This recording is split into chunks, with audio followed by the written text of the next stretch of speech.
Tradução para o português do texto inglês autorizado. Translated into Portuguese. From the authorized English text. Publicado pelo Conselho de Diretores da Ciência Cristã, distribuído pela Sociedade Editora da Ciência Cristã, Boston, Massachusetts, Estados Unidos da América. Representação gráfica da assinatura de Mary Baker Eddy. E o emblema com a cruz e a coroa são marcas pertencentes a The Christian Science Board of Directors. Estão registradas no U.S. Patent and Trademark Office dos Estados Unidos e em outros países. Todos os direitos reservados. Printed in the United States of America. Conhecereis a verdade vos libertará. João 8:32. Não há nada de bom ou de mal, a não ser que o pensamento o torne assim. Shakespeare. Ó, tu ouviste minha oração, e sou abençoada. Esta é a tua magna promessa, estares aqui, e em toda parte. Mary Baker G. Eddy. Nota de acordo com a norma estabelecida por Mary Baker Eddy. O texto original em inglês sempre aparece nas páginas que confrontam a tradução de seus escritos. Sempre que o termo Christian Science aparece no texto inglês, a tradução literal ciência cristã é usada no texto português, exceto nos casos em que a senhora Eddy se refere a Christian Science como o nome que ela deu à sua descoberta. Nesses casos, conservou-se o termo inglês. As citações da Bíblia são da versão de João Ferreira de Almeida, edição revista e atualizada no Brasil, publicada pela Sociedade Bíblica do Brasil. Entretanto, nos casos em que o significado dessas citações divergiu do significado da versão inglesa da Bíblia, usada por Mary Baker Eddy. Versão King James. Essas citações foram traduzidas do inglês. Índice Prefácio 7º. A oração 1º. Reconciliação e Eucaristia 18º. O matrimônio 56. IV Ciência Cristã versus Espiritismo 70. Desmascarado o magnetismo animal 100. Sexto A Ciência, a Teologia e a Medicina 107. Sétimo A Fisiologia 165. Oitavos Passos da Verdade 201. Nono A Criação 255. Décimo A Ciência do Ser 268. 11º Respostas a algumas objeções 341. Cheia Prática da Ciência Cristã 362. 13º Ensino da Ciência Cristã 443. 14º Recapitulação 465. A Chave das Escrituras. 15º Gênesis 501. 16º Apocalipse 558. 17º Glossário 579. 18º Frutos 600. Sétimo Prefácio para os que se apoiam no infinito sustentador. O dia de hoje está repleto de bênçãos. O pastor vigilante avista os primeiros tênues clarões da aurora, antes de surgir a plena radiação do novo dia.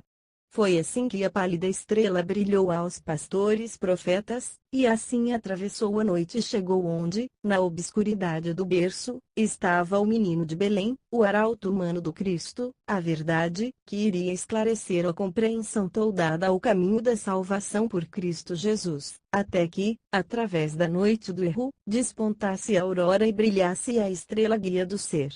Os magos foram levados a ver e a seguir essa estrela d'alva da ciência divina, que ilumina o caminho da harmonia eterna. É chegada a hora dos pensadores. A verdade, independente de doutrinas e sistemas consagrados pelo tempo, bate ao portal da humanidade. O contentamento com o passado e o frio convencionalismo do materialismo estão desmoronando. A ignorância acerca de Deus já não é o meio de se chegar à fé. A garantia única de obediência é compreendê-lo corretamente, e conhecê-lo corretamente é a vida eterna.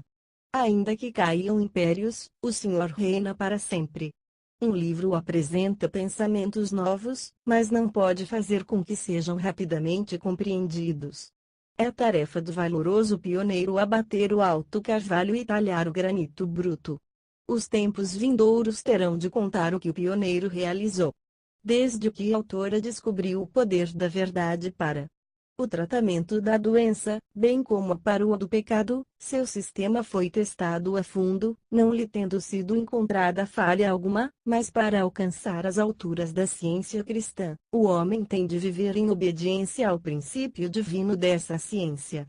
Para desenvolver todo o poder dessa ciência, as discórdias do sentido corpóreo têm de ceder à harmonia do sentido espiritual, assim como a ciência da música corrige os tons errados e dá suave harmonia ao som.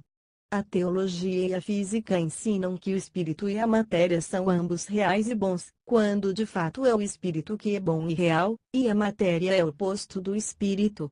A pergunta, que é a verdade, se responde pela demonstração pela cura da doença, assim como do pecado, e essa demonstração prova que a cura cristã confere o máximo de saúde e faz os melhores homens. Nessa base, a ciência cristã travará uma luta justa.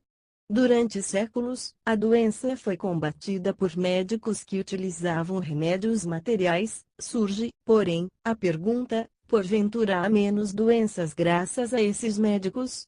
Um não vigoroso é a resposta que se pode deduzir de dois fatos correlacionados: a longevidade atribuída aos antediluvianos, e a rápida multiplicação e maior violência das doenças depois do dilúvio. Na obra Retrospecção e Introspecção, da autora, encontra-se um esboço biográfico que narra as experiências que a levaram, no ano de 1866, à descoberta do sistema que ela denominou Christian Science.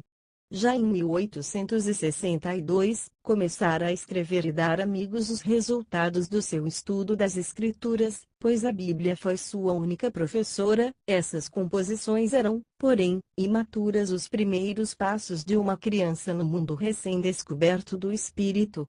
Começou também a anotar seus pensamentos sobre o tema principal, mas essas anotações não passavam de balbucios infantis acerca da verdade. Uma criança sorve o mundo exterior pelos olhos e se regala com o sorvo. Está tão certa da existência do mundo, quanto da sua própria, contudo, não pode descrever o mundo. Acha algumas palavras e com elas tenta, gaguejando, transmitir seus sentimentos. Mais tarde, a língua exprime, embora ainda imperfeitamente, o pensamento mais definido. Foi o que se deu com a autora. Assim como certo poeta diz de si mesmo, também ela balbuciava em versos, porque os versos lhe vinham. Certos ensaios escritos naquela época inicial ainda circulam entre seus primeiros alunos, mas são fracas tentativas de expor o princípio e a prática da cura cristã, e não são exposições completas nem satisfatórias acerca da verdade. Hoje, embora se regozije com algum progresso, ainda se encontra à porta celestial como discípula submissa, esperando a vinda da mente de Cristo. Seu primeiro folheto sobre a ciência cristã teve os direitos autorais registrados em 1870, não foi, porém, ao prelo, senão em 1876, por ter a autora compreendido que essa ciência precisava ser demonstrada pela cura, antes que uma obra sobre esse tema pudesse ser estudada com proveito. De 1867 a 1875 havia, contudo, alguns exemplares em circulação entre amigos. Antes de escrever esta obra, Ciência e Saúde, a autora fez numerosos apontamentos de exegese bíblica, que nunca foram publicados. Isso foi durante os anos de 1867 e 1868. Esses esforços mostram como, até aquela época, estava ela numa relativa ignorância acerca do estupendo problema da vida, e as etapas pelas quais chegou, finalmente, à sua solução. Ela, porém, preza esses apontamentos, tal como os pais têm estima pelas recordações do desenvolvimento de um filho, e não gostaria que fossem modificados. A primeira edição de Ciência e Saúde foi publicada em 1875. Desde então, publicaram-se vários livros sobre a cura mental, a maioria deles incorretos na teoria e cheios de plágios de ciência e saúde. Consideram a mente humana um agente curativo, ao passo que essa mente não é um fator no princípio da ciência cristã. Alguns livros, todavia, baseados neste, são úteis. A autora não comprometeu sua consciência para acomodar-se à tendência geral das ideias, mas deu sem rebuços e honestamente o texto da verdade. Não fez esforço algum para embelezar, elaborar ou tratar, em todos os pormenores, um tema tão infinito. Com milhares de curas bem autenticadas, ela e seus alunos comprovaram o valor dos seus ensinamentos. Esses casos, na maior parte, haviam sido abandonados pelos médicos como casos incuráveis. Poucos são os doentes dispostos a recorrer a Deus antes de falhar todo o recurso material, por ser tão pequena a fé que se deposita na boa vontade e no poder que Deus tem para curar a doença. O princípio divino da cura fica comprovado pela experiência pessoal de todos aqueles que sinceramente procuram a verdade. Seu propósito é bom e sua prática é mais segura e mais potente do que a de qualquer outro método curativo. O pensamento cristão sem preconceito é o que mais depressa é penetrado pela verdade e dela se convence.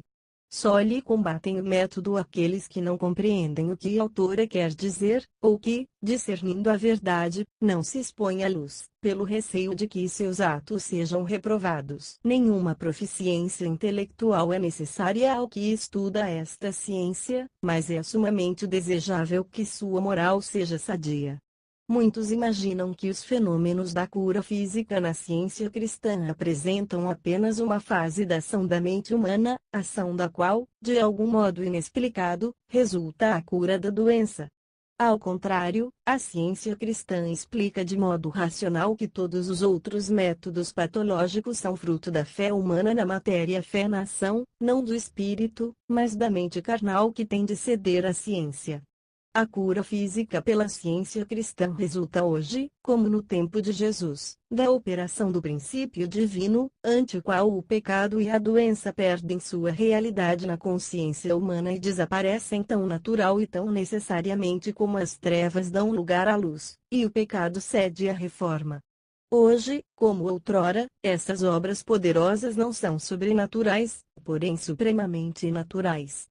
São o sinal de Emanuel, ou Deus conosco, uma influência divina, sempre presente na consciência humana, e que se repete, vindo agora e como fora prometido antigamente, para proclamar libertação aos cativos do sentido, e restauração da vista aos cegos, para pôr em liberdade os oprimidos. Quando Deus chamou a autora para proclamar seu evangelho a esta época, incumbiu-a também de plantar e regar seu vinhedo.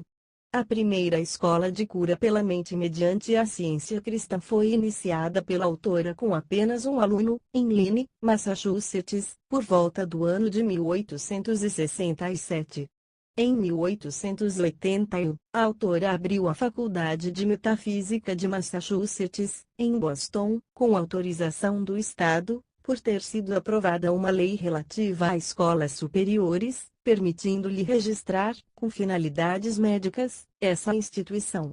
Depois de 1883, não mais se concederam alvarás a cientistas cristãos, para tais instituições, e até essa data a sua faculdade fora a única desse gênero, que havia sido estabelecida nos Estados Unidos da América, onde primeiro se introduziu a ciência cristã. Durante 7 anos, mais de 4.000 alunos foram ensinados pela autora nessa faculdade. Nesse ínterim ela foi pastora da Igreja de Cristo, cientista, que primeiro se estabeleceu, presidente da primeira Associação de Cientistas Cristãos, que se reunia mensalmente, editora de suas próprias obras, e, durante parte desse tempo, única redatora e editora do Christian Science Journal, o primeiro periódico publicado por cientistas cristãos. Em 29 de outubro de 1889, fechou a faculdade, no auge da prosperidade, profundamente convencida de que os 2 anos seguintes de sua vida deveriam ser dedicados ao preparo da Revisão de Ciência e Saúde, que foi publicada em 1891. Conservou o alvará, e na qualidade de presidente da faculdade, reabriu-a em 1899 como departamento auxiliar de sua igreja. Até 10 de junho de 1907 ela nunca lera esse livro inteira e consecutivamente a fim de elucidar seu idealismo. Imbuída do espírito da caridade de Cristo como alguém que tudo espera, tudo suporta, e se alegra em levar consolo aos acabrunhados e cura aos doentes, ela entrega estas páginas aos que honestamente procuram a verdade. Mary Baker Eddy. Ciência e Saúde, capítulo 1, oração.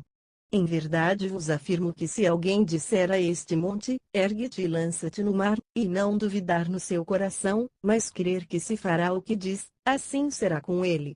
Por isso vos digo que tudo, quanto em oração pedirdes, crede que recebestes, e será assim convosco. Deus, o vosso Pai, sabe de que tendes necessidade, antes que lhe o peçais. Cristo Jesus.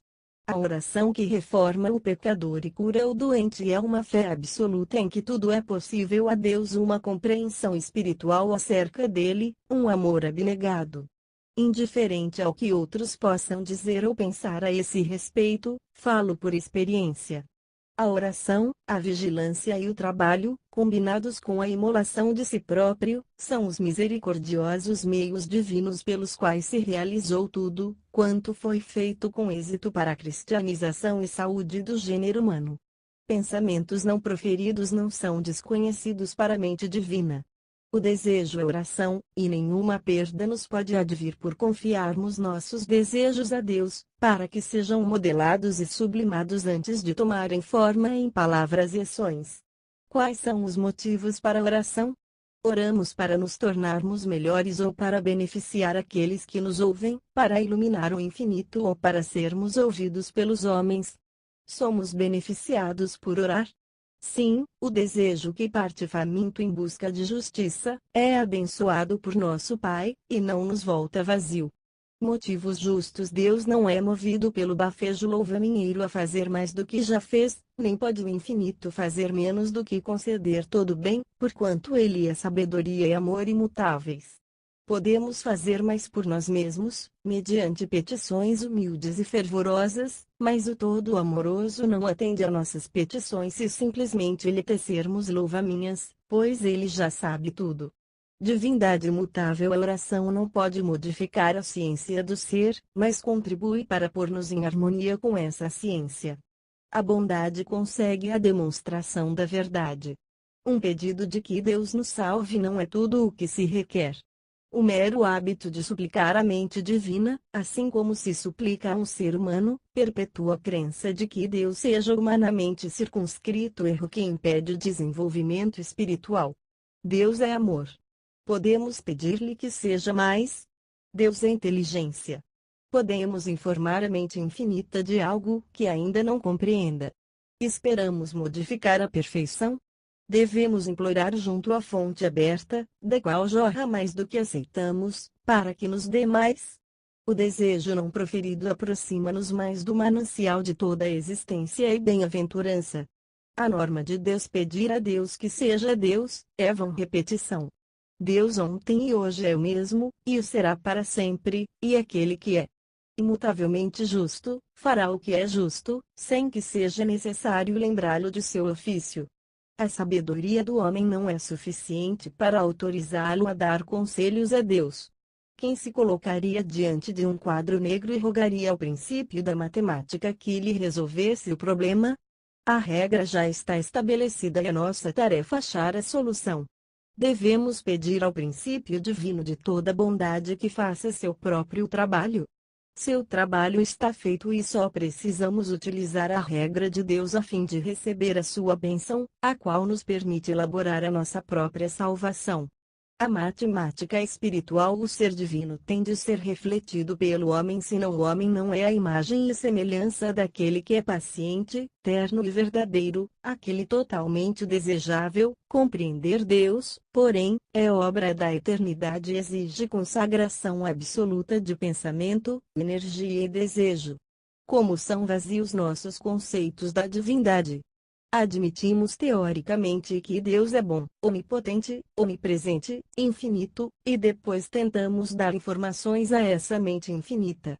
Imploramos um perdão imerecido e um derramamento liberal de benefícios. Somos realmente gratos pelo bem já recebido? Então nos aproveitaremos das bênçãos que temos e assim estaremos aptos a receber mais. A gratidão é muito mais do que uma expressão verbal de agradecimento.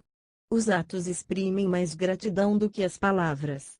Ingratidão na prece se somos ingratos pela vida, pela verdade e pelo amor, e apesar disso rendemos graças a Deus por todas as bênçãos, então somos insinceros e incorremos na censura severa que nosso mestre profere contra os hipócritas.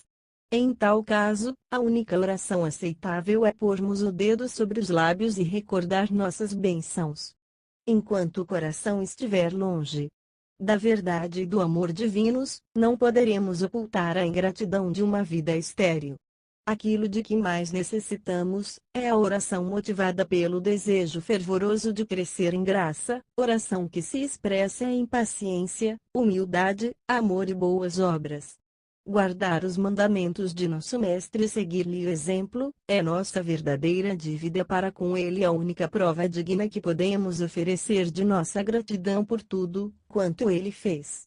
O culto exterior não é, por si só, suficiente para expressar gratidão leal e profunda, pois ele disse: se me amais, guardareis os meus mandamentos.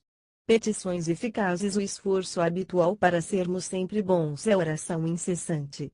Seus motivos se tornam manifestos nas bênçãos que trazem, bênçãos que, ainda quando não sejam reconhecidas com palavras audíveis, atestam sermos dignos de participar do amor. Pedir simplesmente que possamos amar Deus nunca nos fará amá-lo, mas o anseio por sermos melhores e mais santos, expresso na vigilância diária e no esforço de assimilar mais do caráter divino, há de nos moldar e formar de novo, até que despertemos na sua semelhança. Alcançamos a ciência do cristianismo pela demonstração da natureza divina. Neste mundo perverso, porém, a bondade será vituperada e a paciência terá de trazer experiência. Vigilância é indispensável. A oração audível jamais poderá fazer as obras da compreensão espiritual, a qual regenera, mas a oração silenciosa, a vigilância e a obediência devota habilitam-nos a seguir o exemplo de Jesus. As orações longas, a superstição e os credos aparam as vigorosas asas do amor e revestem de formas humanas a religião. Tudo quanto devoção verdadeira materializa a adoração, retarda o desenvolvimento espiritual do homem e o impede de demonstrar seu poder sobre o erro. O pesar por haver feito mal é apenas um passo para a reforma, e é o mais fácil de todos. O próximo passo a dar, o grande passo que a sabedoria exige, é a prova de nossa sinceridade e saber, a reforma. Para esse fim somos postos sob a pressão das circunstâncias. A tentação incita-nos a repetir a falta, e a mágoa nos vem em retribuição pelo que fizemos. Sempre há de ser assim, até aprendermos que não há descontos na lei da justiça e que temos de pagar o último centavo. Com a medida com que medirdes vos medirão também, e será cheia e transbordante. Arrependimento e reforma. Santos e pecadores recebem sua plena recompensa, mas nem sempre neste mundo. Os seguidores de Cristo beberam do cálice dele. A ingratidão e a perseguição encheram-no até as bordas, mas Deus derrama as riquezas do seu amor na compreensão e nas afeições, dando-nos forças para cada um de nossos dias. Os pecadores florescem qual cedro do Líbano. Olhando mais adiante, porém, o salmista pôde ver o fim deles, a destruição do pecado através do sofrimento. A oração não deve ser utilizada como um confessionário para cancelar o pecado. Tal erro seria um empecilho para a verdadeira religião. O pecado só é perdoado quando destruído por Cristo a verdade e a vida. Se a oração nutre a crença de que o pecado é cancelado e de que o homem se torna melhor só porque ora, então a oração é um mal. Aquele que continua pecando, porque se imagina perdoado, torna-se pior. Cancelamento do pecado humano. Diz um apóstolo que o Filho de Deus Cristo veio para destruir as obras do diabo. Devemos seguir nosso modelo divino e procurar destruir todas as más obras, inclusive o erro e a doença. Destruídas as obras do diabo, não podemos escapar ao castigo que o pecado acarreta. As Escrituras dizem que, se negarmos Cristo, Ele por sua vez nos negará. O amor divino corrige e governa o homem. Os homens podem perdoar, mas só esse princípio divino reforma o pecador. Deus não está separado da sabedoria que Ele confere. Precisamos desenvolver os talentos que Ele nos dá. Implorar-lhe que nos perdoe a obra mal feita, ou o que deixamos de fazer, implica a vã suposição de que nada temos a fazer senão pedir perdão, e que depois estaremos livres para repetir a falta. Perdão emenda causar sofrimento e como resultado do pecado é o meio de destruir o pecado. Todo suposto prazer no pecado nos dará mais do que seu equivalente em dor, até que a crença na vida material e no pecado seja destruída. Para alcançar o céu, a harmonia do ser, precisamos compreender o princípio divino do ser. Deus é amor. Mais do que isto não podemos pedir, mais alto não podemos olhar, mais longe não podemos ir. Supor que Deus perdoe ou castigue o pecado, segundo seja ou não procurada a sua misericórdia, é interpretar mal o amor e fazer da oração a válvula de segurança para escapar aos efeitos de más ações. Misericórdia sem parcialidade. Jesus punha o pecado a descoberto e o repreendia antes de expulsá-lo. De uma mulher doente, disse que Satanás a trazia presa, e a Pedro disse: Tu és para mim pedra de tropeço. Ele veio ensinar e mostrar aos homens como destruir o pecado, a doença e a morte. Da árvore que não produz fruto, disse, é cortada. Severidade divina. Acreditam muitos que certo magistrado, que vivia no tempo de Jesus, tenha deixado o seguinte testemunho: sua repreensão é terrível. A linguagem enérgica de nosso mestre confirma essa descrição. A única frase cortês que ele tinha para com o erro, era, arreda, Satanás.